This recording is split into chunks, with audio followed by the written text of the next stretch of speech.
Hello everyone, I am D-Mind, the mind of one and all, and welcome to our 1-year anniversary special.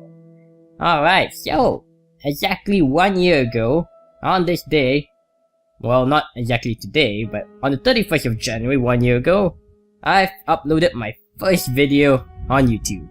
Hence, I became a YouTuber. Well, kind of, I mean I'm still not big, but you know.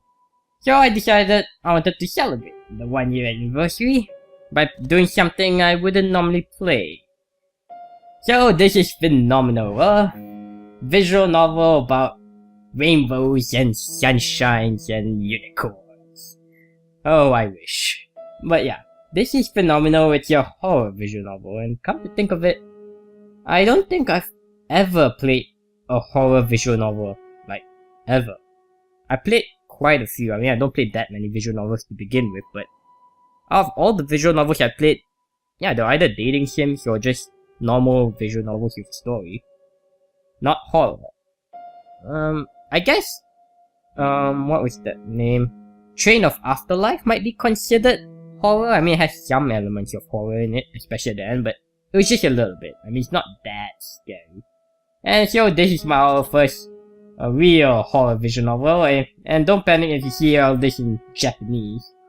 Supposedly, the patch only works during the gameplay, so the story will be in English, but the menus and everything else will be in Japanese.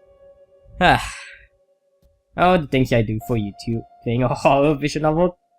It's not that I don't like the horror genre, but I don't take horror too well. I can watch people let's play horror, that's fine. But when it comes to actually playing it, I mean, it depends on what kind of horror is it, right? I played Resident Evil, the old Resident Evil 1, 2, and 3, that was survival horror, but that's not that scary. I would play Until Dawn if I had PS4. I mean, that's also kind of scary, but I can handle that. But certain things like Outlast, Slender the Arrival, Five Nights at Freddy's, I just... nope. I'm out. Nope. I can't take this. But this is a visual novel, so hopefully it's not that bad, right? Right. So, this is your chapter select. I think there's 3 chapters or something like that. I don't think this is a very long game. I thought it's around 2 hours. Anyway, without further ado, I guess, let's play this game. Oh great, nice effect there. Oh, that was interesting.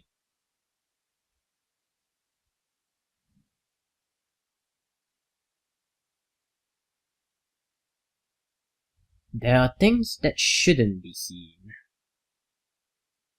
Okay. Often said my late grandmother, and that was quite true. I'm not so sure about this English patch.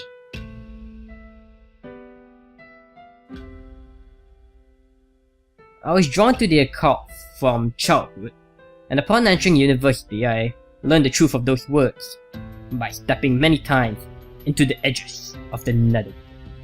What? Oh yeah. I'm also playing this game in the dark.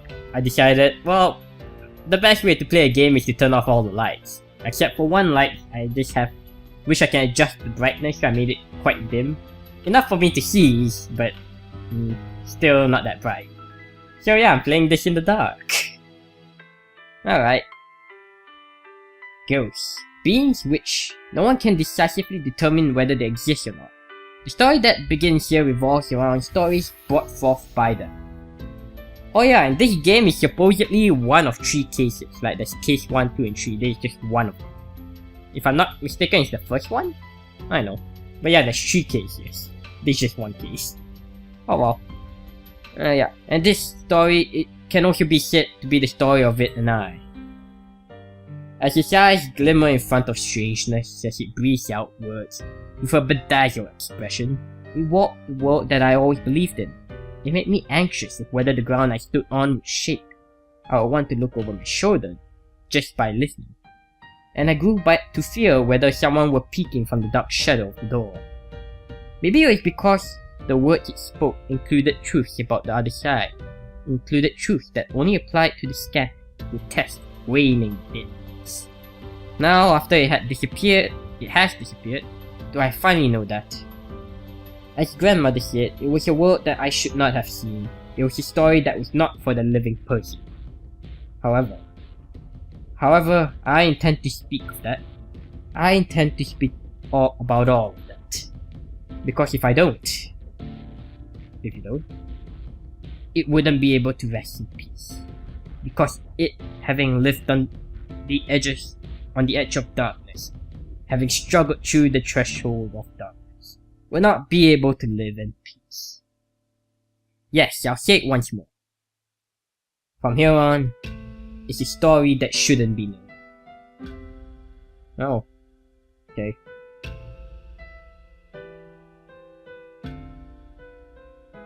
Phenomeno. Yay! Oh boy. Hopefully it's not that scary. Or maybe hopefully it is, I don't know. I do not know what I'm hoping for. Case 1. Yeah, so this is the first case. I think this whole game is just the first case. Or is that all 3 cases? I know. Okay. Flow.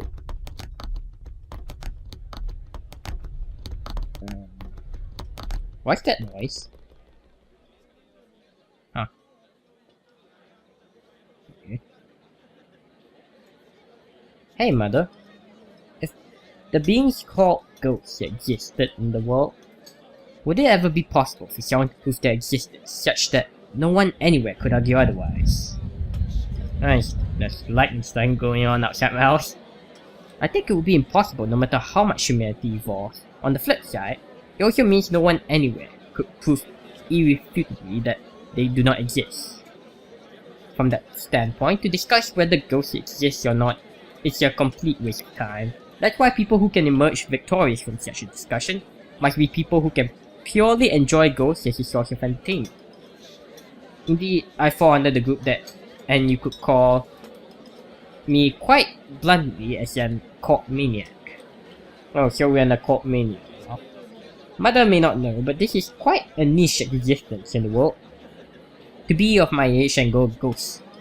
This, you and me, that.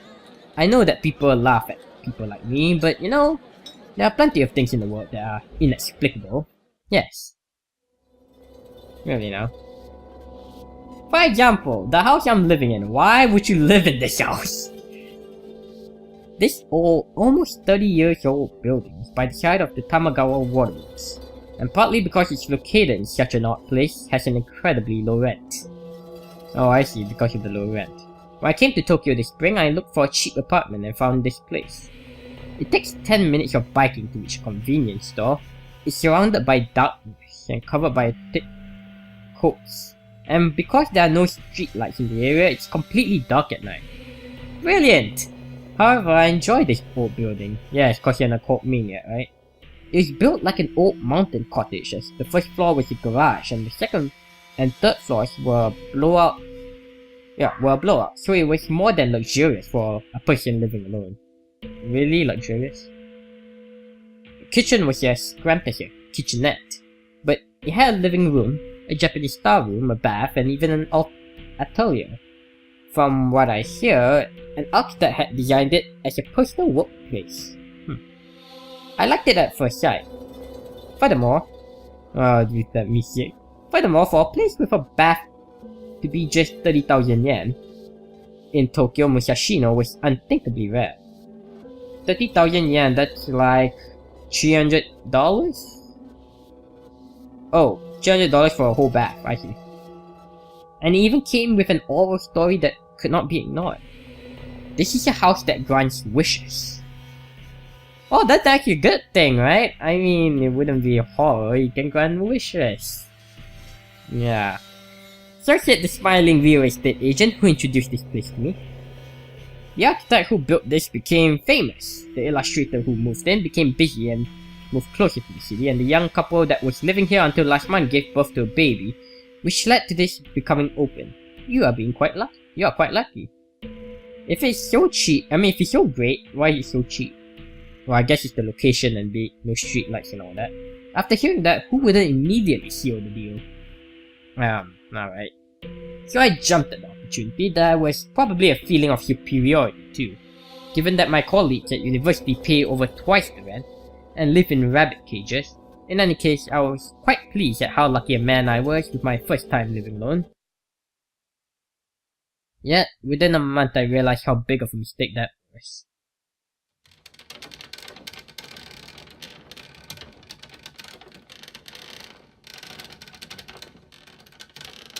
I can hear sounds somewhere when I'm sleeping at night. The squeaking of something persistently attempting to open some old door.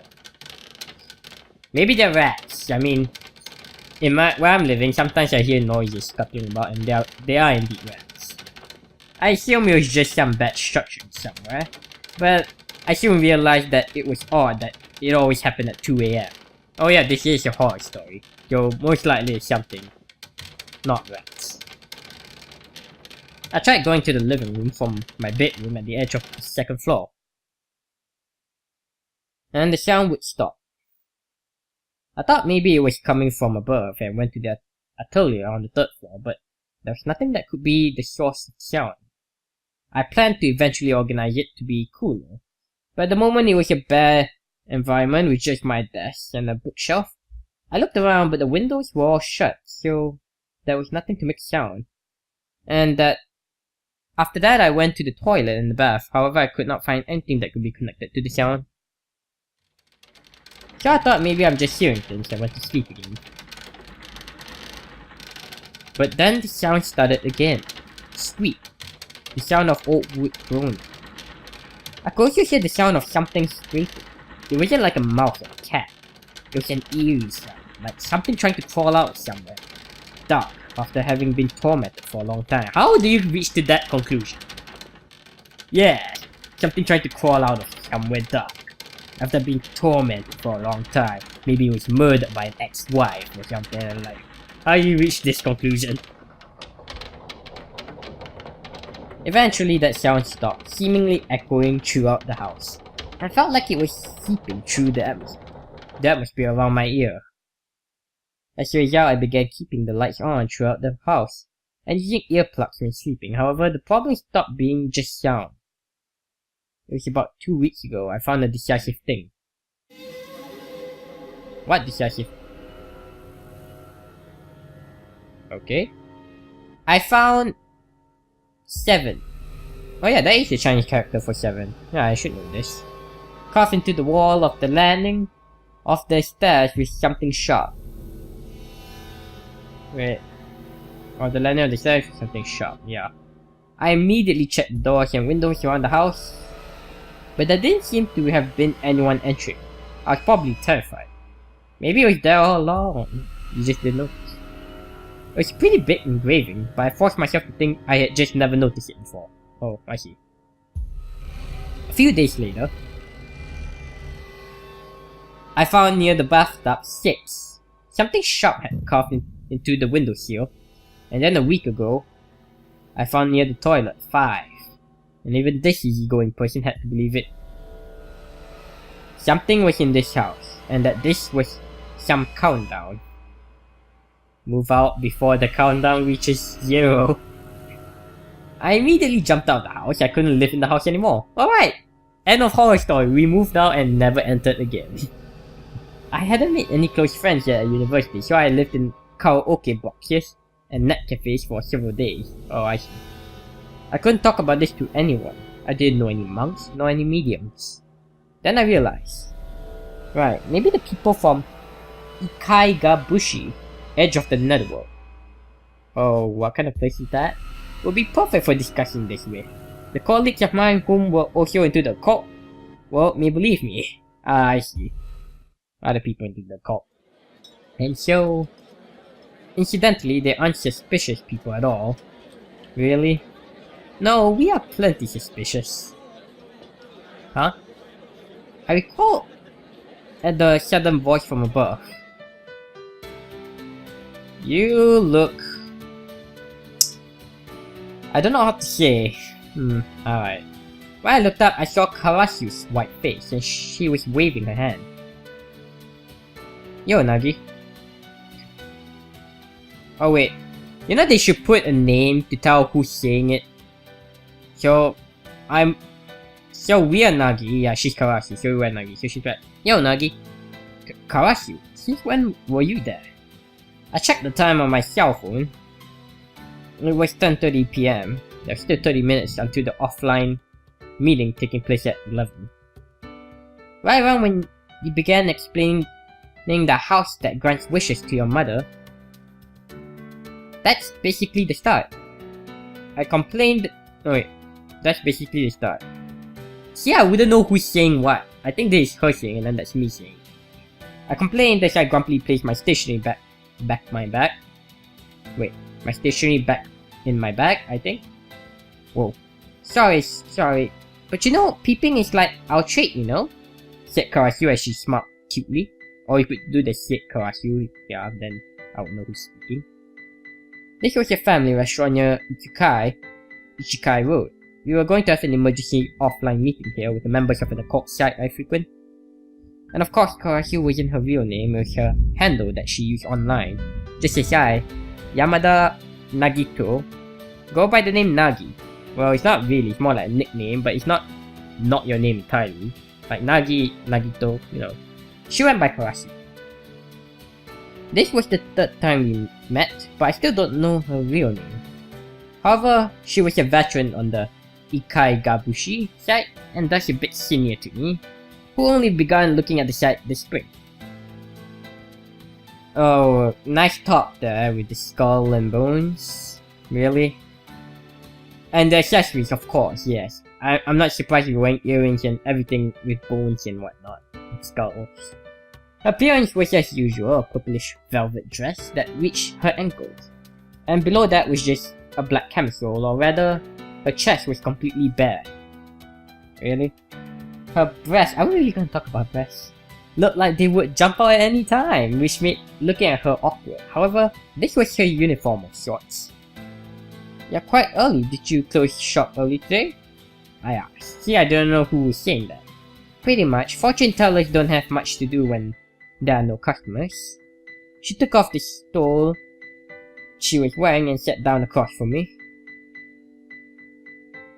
But you know, to put it frankly, she played with the skull-shaped accessory shining at her breast as she looked at me.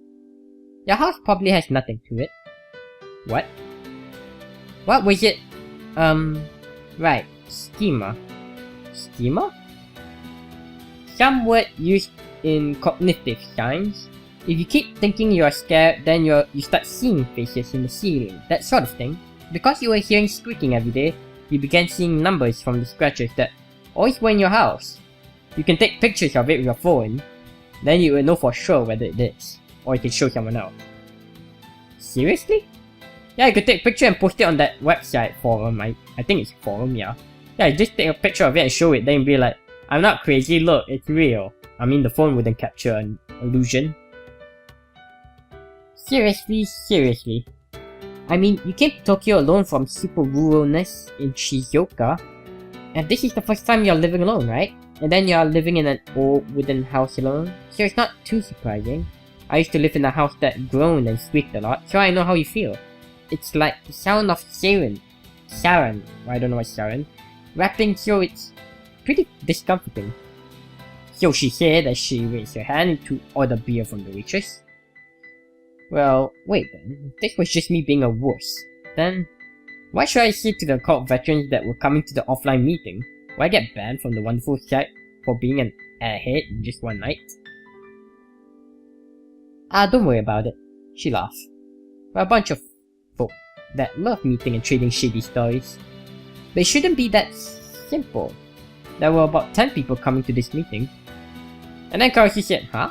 And looked at me. You hadn't looked? At what? I do not know who's talking again. This meeting, I think over 30 people are showing up. What? Or is that me? Saying what?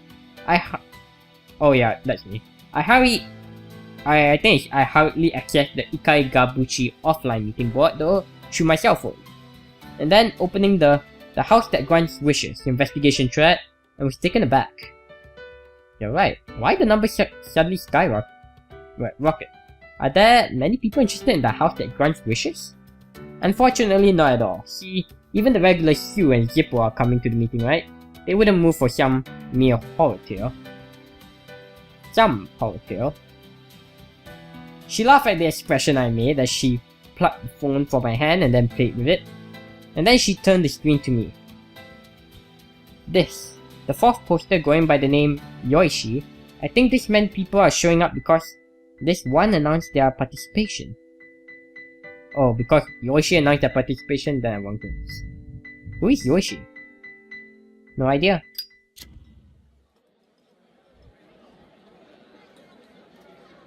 Said Karasu with a grin as she pulled out a cigarette. She lit the cigarette using a worn, slender lighter after blowing up a puff of smoke, quietly whispered. Those that meet Yoishi die 7 days later. So, just because Yoishi is attending, they want to attend? What? Yeah, what? There's more. Yoishi isn't a living person. Offline meetings that Yoishi attends ends in terror. What else? Wait. Oh, yeah. What else was there? What is that? Something like an urban legend that started being whispered around Ikaigabushi. Yet no one's actually met Yoishi. No one knows if Yoishi is some old man, or even what gender they are. However, everyone who attends a meeting that Yoishi goes to remains silent. The entire thread disappears, the participants stop going to Ikaigabushi, or they die. Her low whisper felt like ice-cold water splashing down the back of my neck. On the other side, Karasu happily received her... Wait. Okay. Her glimmering cup of beer and exclaimed, "Gwah, delicious." With a lackadaisical tone. But those are just rumors, right? I asked. And she laughed. That's right. So basically, even if the house that grants wishes is a myth, that's the hope of Yoishi, so everyone's gathering for fun. So you don't have to fret about it, Annie. She said, but I still felt mixed emotions. See, I do not know who's speaking. Until today, I was trembling with fear alone, unable to go home, and then I suggested today's offline meeting in the hopes of getting the opinions of the veterans of Ikaigabushi. Having the story blown off immediately, as my misunderstanding, wasn't sufficient to quell my fears. However, if Yoishi has gotten interested, might the house that grants wishes be real? Who knows, I'm just interested in seeing how Yoishi-kun's appearance changes your horror story that doesn't interest me into something more eerie. Doesn't interest. If it still bothers you, Ikaigabushi has a page for investigating haunted areas. You can request an investigation. Although I still think you'll just end up being laughed at. She laughed as she quickly finished her beer. Indeed, the Ikaigabushi site did routinely check out haunted areas around the country regardless of fame. After investigation, haunted areas were graded on a scale of A to D, with A being called the most dangerous of spots. This rating was very unique, in that famed areas such as Masakado Kubiduka and Iwainari was given a D rank. I do not know any of those places. By Ikaigabushi, in other words, they were rated as the lowest level of danger. Supposedly it was because it had become an area that was evenly split, as human and ghosts treated each other with respect. On the other hand, places given an A rank were often unknown to the common populace. Places such as crime scenes that involved murder, brought forth by thick emotions such as infatuation and jealousy. Isolated locales of death by seniors who maintain fanatic delusions and so on. They say those places serve as lightning rods for souls that resented the current world, souls that lost personalities and simply become clumps of malicious intent, far beyond saving. As I thought such thing, Karasu had begun peering intently at my face. Hey, Nagi-kun? Yes? You have the mark of a meeting. Yes? And this is a girl. Seriously? My expression loosened at her words. What mark? Can you tell me a little more? She began playing with the skull shaped accessory near her breast. As she continued, "You're never gonna let go of the breast part, aren't you?" How should I put it? It's a very dense meeting, like two souls previously split are reuniting, but she said, seemingly looking through me in a different world. It's hard to say if meeting this girl will actually result in happiness for you. What's that? And furthermore, huh? Wait, isn't she dead? Hey, isn't that like being possessed? You gotta be kidding. I thought, but I also remembered that she would tell me such ominous things every time we met. Previously, she told me I had bicycle luck and that I got hit by a mama cycle on the way back. And then she told me I had gold fortune. I was happy, but then I stepped on the gold-colored thumbtack at home. What? In other words, she was very good at presenting unfortunate things in a way that you can't tell it's unfortunate, which is an important skill for a fortune teller, I suppose. You know, Kawashu, if you're a fortune teller, shouldn't you also tell people how to avoid misfortune? I asked. Well, but it's up to the person whether to think of something as unfortunate. She stuck out her tongue in a cute way and then shouted to the employee passing by, "Another beer, please." As I sat there, watching over her in a vexed manner, the door chime sounded repeatedly and suspicious-looking people filed in one after another. Seeing how they were coming over after noticing Karasu, I deduced they were people attending the offline meeting. Yeah. Yo, Karasu, as beautiful as always. Long time no see to you too, Maru. Oh wait, no, that's your. Long time no see to you too, Maru. I'm so excited. We have such karmic dispositions. I do not know who's talking anymore. As such conversations continued, my seat in the back of the family restaurant slowly became surrounded by activity. Every now and then I would see a familiar face, but most I had never seen before. I actively been participating in offline meetings in Tokyo, and that I continued seeing new faces en masse each time made me realize how deep the world of the occult was. Just after 11, the group that had gathered at the back of the family restaurant with the odd interest had passed 30. Rather, I picked the family restaurant, figuring that there'd be 10. The day was a pretty big transgression. The looks from the waitresses passing awkward smiles at me hurt. "Are there more coming?" I quietly asked Karasu, who was engaging in friendly chat with other attendees. And she was a bit blushed as she responded, "It was too late now. It's way too late now. There are a bunch of people who show up without saying anything, so there'll probably be a few more." That's problematic. This might scare away Yoichi too. Oh, that's your saying. She commented lightly, but this might really be troublesome. Why would anyone attend the meeting if they know that whoever attends with Yoshi attending will die in 7 days and suddenly stop attending meetings and just disappear? So which one's Yoshi? I suspected not even an hour before the conversation blew past the house that grants wishes. The countless occult veterans crammed into the family restaurant each looked around them, frantically looking for the accursed Yoichi. "Alright, I propose introducing ourselves," said the middle-aged man, going by the handle Professor with his blush face. Seeing empty beer mugs scattered around his table revealed how drunk this person was, and then in response others chanted, "Yeah, let's do it." And one by one, the people stood up and gave a greeting. As at least half the participants were getting quite drunk, people began feeling less like occult maniacs and more of a complete drinking party. First, I'm Professor. My preferred area of occult are stories from people of post-trauma ethnicity. Second, I'm Rabbit. I love folklore about real men Sukuna-sama. Third, I'm Harley. I get excited by stuff related to Upas. What? At the moment I'm researching Voynich manuscript. Why are they going after... Wait. What? Why are they going first, second, third, fourth? And why are Rabbit and Harley both jumping on the wagon? The occult maniacs were very playful, and so they began introducing themselves one by one. With incredibly loud volume, I alone seemed to be taking the brunt of the customers' glares from the rest of the restaurant.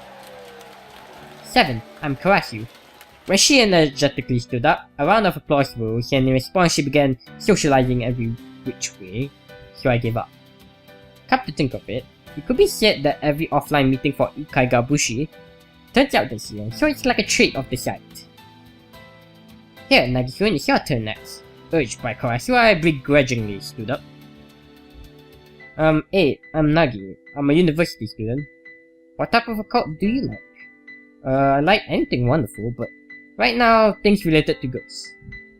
That's kind of vague. When I lightly responded to a question that had been flung at me, people began shouting, "You're too tightly wound, you need to drink more." And someone ordered beer for me. Man, I'm still 18, I'm underage. 18 is underage? I can't drink. Or is the drinking age 21? Huh. Oh well, but this seems interesting so far, so I think I'm gonna end it here. So leave a like, comment, and subscribe, and follow me on Twitter at DMindGaming if you have enjoyed. Oh, we're gonna continue this 1 year anniversary special with this horror novel. So I'll see you again in the next episode.